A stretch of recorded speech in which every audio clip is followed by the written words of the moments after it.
Terima kasih untuk Anda yang masih bergabung bersama dengan kami dan kami juga masih mengundang Anda untuk bisa berpartisipasi di WhatsApp interaktif kami di 0812 di 8788 di 3723 seperti yang tertera di layar televisi Anda nantinya.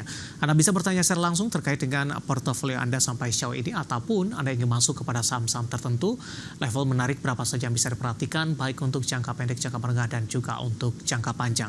Dan berikutnya saya akan coba sampaikan saham-saham pilihan yang direkomendasikan oleh Bapak Danika Augustasari. Yang pertama, saham pilihan datang dari farmasi, ada KLBF, direkomendasikan buy, supportnya hingga ke 1550, kemudian resistennya hingga ke 1850 pemirsa. Kemudian untuk saham pilihan kedua ada TAPG, juga direkomendasikan buy, support terendahnya ada di 635, kemudian resistennya hingga ke 770. Saham pilihan kedua datang dari Gajah Tunggal atau GJTL, supportnya di Rp1.100 per saham, resistennya hingga ke 1.270. Dan terakhir dari properti SMRA, tadi pun juga sempat kita ulas sebenarnya, posisinya direkomendasikan buy pemirsa, kemudian dari sisi support dan resistennya, untuk dari SMRA, supportnya hingga ke 530. Kemudian posisi dari resisten untuk dari emiten terakhir atau saham pilihan, yang terakhir adalah SMRA, resistennya hingga ke Rp650 per sahamnya. 4 saham pilihan yang direkomendasikan ada KLBF, kemudian posisinya ada TAPG, GJTL dan juga SMRA, dan lagi-lagi keputusan investasi tetap ada di tangan pemirsa IJX Channel. Kita lanjutkan kembali perbincangan bersama dengan Bapak Danika Augustasari, Financial Educator Sukor Sekuritas. Halo Pak Danika, masih bergabung dengan kami Pak? Baik Pak, masih Pak. Ya, 4 saham pilihan yang direkomendasikan, langsung saja kita ke KLBF Pak. Anda KLBF, masuk baik. ke dalam saham pilihan Anda ini, Anda rekomendasikan buy di level berapa, kemudian analisisnya dari sisi teknikal, kenapa masuk ke dalam salah satu saham pilihan? Oke, untuk KLBF ini kemarin hari Jumat sudah breakout resistennya di 1620 yang membentuk pattern cup and handle, dan dari hari Senin kemarin ini ada rejection terus di area 1620-nya ya. Jadi ini merupakan support yang lumayan kuat ya, dan sekarang ini masih berada di atas support tersebut ya, 1620-nya. Area buy-nya kalau misalnya dia bisa turun itu bisa sampai 1630-an sampai 1660, ini best buy-nya ya, bisa di buy di area seperti berikut. Lalu upside-nya ada di level 1735 ya, 5%, dan resisten kedua ada di level 1850 ya.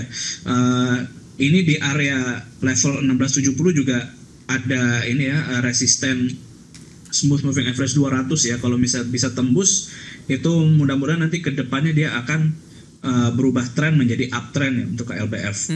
Resisten berapa Pak yang harus ditembus oleh KLBF ketika polanya akan berubah jadi uptrend nantinya?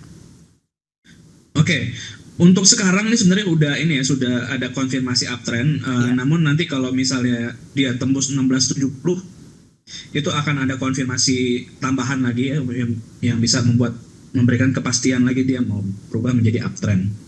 Baik, dari KLBF kita beralih ke saham pilihan yang kedua. Ada TAPG Pak, Anda juga rekomendasikan buy di level berapa untuk TAPG, kemudian potensi untuk resisten selanjutnya? Baik, untuk TAPG sama ya, hari Senin kemarin dia sempat ada penurunan lumayan ya, sampai level 660 ya, di support itu 675. Namun sepertinya support itu adalah support yang kuat ya, karena sudah 3 kali bahkan sampai hari ini itu ada rejection di area situ ya. Di area 675 sampai 690 itu bisa menjadi area buy. Dengan target pertama ada di level 730, itu 7%, lalu di resisten berikutnya di level 770 ya. Oke. Sempat naik tinggi di bulan Mei, kemudian koreksi cukup dalam, turun dalam, dan di beberapa bulan terakhir saham TAPG sudah kembali mengalami kenaikan yang cukup signifikan. Ini bahkan sudah menembus level tertingginya dalam 6 bulan terakhir. Dari sisi pola lagi nih untuk TAPG, Pak Danika. Ya, kalau untuk TAPG sebenarnya belum polanya tidak begitu kebentuk ya. Sebenarnya dia lebih ke breakout dari ini ya, dari pergerakan sideways-nya ya, dari tahun April 2023 ya.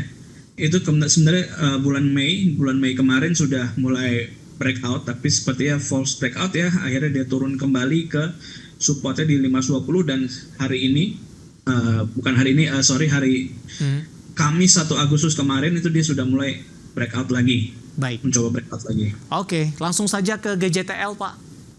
Hari ini menguat di 1,32%, support dan resisten dan entry-nya untuk GJTL. Baik, untuk GJTL sebenarnya ada revisi ya. Dia hari ini ternyata ada rejection ya. Ada candle rejection. Jadi ini bisa ditunggu lagi sampai dia ke level supportnya mendekati level 1120-an. Ya, dengan cut loss-nya bisa di bawah 1100 ya.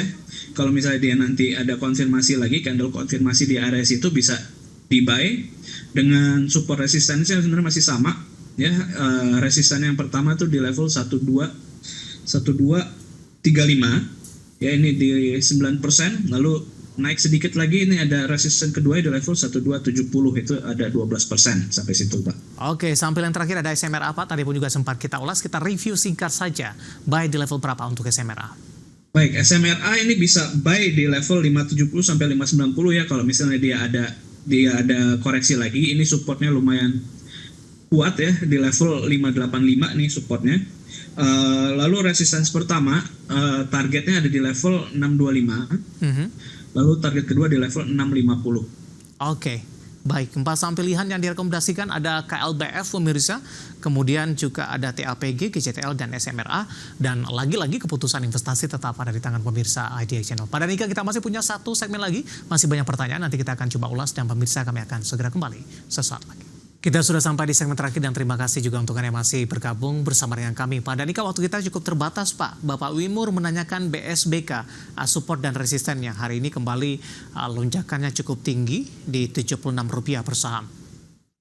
Baik, untuk BSBK ini sebenarnya sudah ada rejection di level 80. Jadi resistennya itu ada level 80. Kalau misalnya mau buy bisa tunggu sampai level 70. Atau kalau misalnya dia breakdown lagi bisa sampai level 64 ya. Ini berdasarkan Fibonacci ya. Kalau misalnya di level 70 juga sebenarnya agak riskan ya. Ke bawah tuh ke support ada supportnya di level 58, ada 17% bahkan.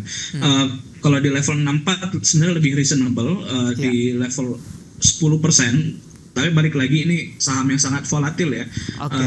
Bisa atur ini ya, lot sizing ya untuk lebih aman. Baik, selanjutnya dari Medan, tidak menyebutkan namanya, Pak Danika menanyakan PSAB, Pak. Boleh masuk tidak di harga sekarang? Hari ini juga kenaikannya cukup signifikan, atau ini rawan profit taking? Oke, untuk PSAB ini dia kemarin sudah breakout bullish flag ya, dari tanggal 12 Juli, dan sekarang dia sudah breakout resistance di 214. Upside-nya masih ada di level 266 sebenarnya, masih di atas. Bisa perhatikan aja risk to reward ratio-nya di atas itu ada 18%, di bawah supportnya ada di level 198, itu 13%. Jadi balik lagi, ini saham sepertinya volatil, jadi bisa perhatikan lot sizing-nya. Kita beralih ke Bali, ada Bapak Inder, terima kasih juga sudah bergabung, menanyakan saham film, Pak, nyangkut di 4.200-an. Hari ini film naik signifikan ke 3.900, sudah direkomendasikan averaging down tidak? Kalau film ini dia sepertinya masih downtrend untuk jangka menengah ke panjangnya ya. Kita lihat di level 3.380, nanti apakah dia mantul, itu ada moving average 200-nya. Kalau di level sekitar situ tadi berapa? 3.480-an. Kalau dia ada pantulan di situ bisa averaging down untuk nanti bisa dijual di level 4.030-an. Baik, masih dari Bali ada Ibu Showa ini menanyakan saham Games, Pak, Golden Energy Mines Tbk, flat 9150 penutupan hari ini. Oke, untuk games ini dia ini ya kemarin sudah naik tinggi banget. Sekarang dia udah berada di level ininya Fibonacci di 0,5. Untuk buy nanti bisa kalau lebih aman ya dia ada Harami di level 9.500. Kalau misalnya breakout di atas itu bisa menarik untuk buy. Dengan supportnya di level 8675, resistance ada di level 9850 dan level 11.500. Baik, selanjutnya ada Bapak Wijang dari Riau ini menanyakan saham auto Pak secara teknikalnya. Oke, untuk auto sekarang masih belum ini ya. Sebenarnya bisa dicicil. Dia belum pasti ini, belum pasti ada reversal downtrend ya. Kalau misalnya dia menuju level 2400 dan breakout di atas level itu, ini bisa menandakan reversal ya, cup and handle ya. Tapi sekarang bisa dicicil dulu, masuk porsi lebih kecil. Nanti kalau misalnya dia tembus 2400 baru bisa masuk lebih banyak lagi. Ini nyangkut di 2300 Pak Danika? 2300 masih bisa ya, sepertinya masih bisa. Mudah-mudahan nanti dia menuju ke resistennya 2400. Di hold saja atau averaging down Pak? Di hold saja lebih baik. Oke, kemudian Bapak John dari Jakarta menanyakan Goto ini Pak Danika. Analisis Anda sudah kembali ke level Rp50 per saham? Oke, baik. Kalau Goto ini sebenarnya ini ya masih agak sulit dia untuk naik karena dia ini ya sebenarnya sudah membaik, tapi sentimen dari suku bunga itu lebih ke ini saham-saham tech yang PBV-nya lebih rendah dari Goto seperti Buka dan MTech seperti itu. Jadi kayak sepertinya makan lebih lama lagi. Oke, Buka dan MTech hari ini juga melaju kencang, sementara Goto masih bergerak di level Rp50 per saham. Waktu kita cukup terbatas, Pak Danika, tampaknya pembahasan tadi sekaligus mengakhiri kebersamaan kita untuk kali ini. Terima kasih untuk kalian yang sudah bergabung. Silahkan bergabung bersama kami kembali di waktu dan di program sama di Perdagangan hari selanjutnya. Pak Danika, terima kasih. Sehat selalu, Pak. Baik, terima kasih Pak Dev. Baik, ada Bapak Danika Augustasari, Financial Educator Sukor Sekuritas. Akhirnya, saya David Sanovel dan seluruh kerabat kerja yang bertugas mengucapkan terima kasih dan sampai berjumpa kembali.